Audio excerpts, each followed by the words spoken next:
Hey, Sandals Church men. I hope you had an amazing Christmas time and New Year's, and hopefully you have some new focus and perspective coming into this year. Hope that you're able to take some time to reflect, and if not, it's not too late. I thought Pastor Fredo's message was very timely and appropriate just to get us to focus on our practices.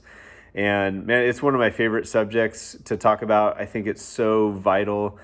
The gap between the life that we desire to lead and the one we actually lead is completely dependent on the practices that are a part of our life. Our spiritual practices, spiritual disciplines, maybe you've heard that term. And it's anything that we can do through intentional effort that helps us to connect to God's power and promises. And so 2 Peter 1:3 says that his divine power has given us everything we need for life and godliness through the power of him who called us by his own glory and goodness. So it's all available to us, but we have to tap into it. And it's so sad that we spend most of our lives not tapping into the very thing that sets us apart as believers. We have the power of God, the presence of God, the promises of God, the goodness of God, his grace, his love. The things that he wants to do in our heart and our lives are all available to us, but we rarely do much with them. And so the missing piece for us is actually practicing things like spending time reading and meditating on Scripture, spending time praying and listening to God and what he wants to say to us, spending time praying for other people, especially those that we are in relational conflict with or struggling with, offering over our finances to God. Whatever it is, it's all practices. And when we practice those things, we actually begin to experience the things that we read about in Scripture or hear about in messages. And so I hope that you're really listening. If you didn't listen to Pastor Fredo's message, maybe you need to listen again. I thought it was just a great way of explaining what spiritual practices are and what we should do with them. We have to spend time with the one who has all the power if we expect our lives, our relationships, our practices to change. And it's amazing that we think it's somehow going to change outside of that we can think our way out of it, that we can hope our way out of it, that we can stress and be anxious about it. And so what I want to encourage you guys to do is to just take some time, sit down, and actually write out some of the things that you want to be different in your life, and then build a plan of things that you can do through direct action that will actually change those things in your life. For example, if you want to prepare for retirement, you would begin putting money aside every month in an investment account that's going to actually make you money, right? That would be a very specific, practical way of doing something. If you want your heart to be more inclined toward other people, I would encourage you to spend time with Jesus every morning and ask him to change your heart. And guess what? He's going to do that. But if you just hope your heart will change, or you hope that inspiration will create the change in you, that's not going to be enough, right? I can't hope my way to finish a marathon.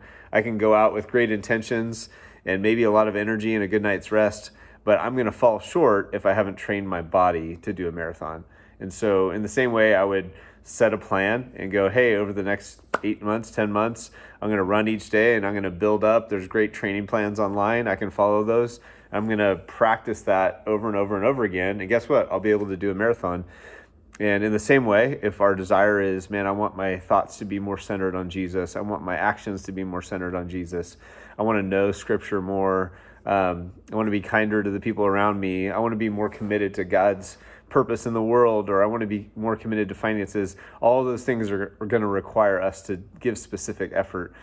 And we have to do it over and over and over again. And I love that Pastor Fredo just brought out talking about how we think that doing the same thing over and over again won't get us any results, but really it's the mundaneness of those practices that actually produces those. Just as God mundanely makes the sun rise and set each day and gives life to the world, there's beauty in that, and there's beauty in the practices over and over again. So I think it'd be awesome for us as men to decide where our time is going to go, where our money is going to go, where our talents and service is going to go, not our smartphone, not social media, not other people's demands for our time and attention.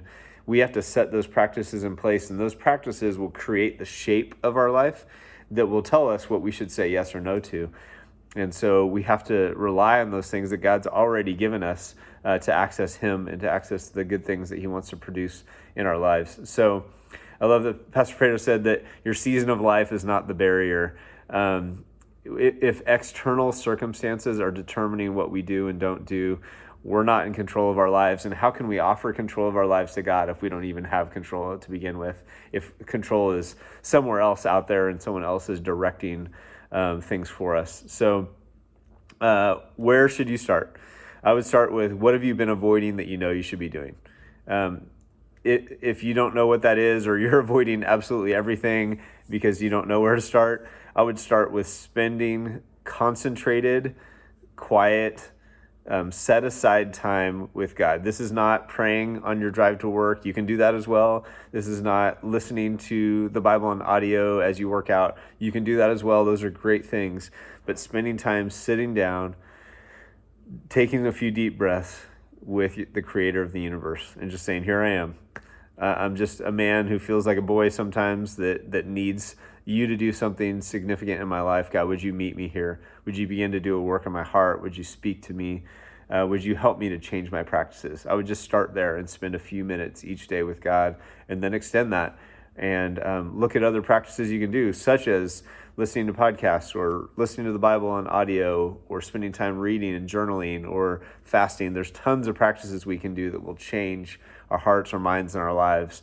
But we need to start somewhere. And so don't give up on everything because you haven't started somewhere. Just start somewhere and let God build those practices in you as you offer yourself more and more to Him.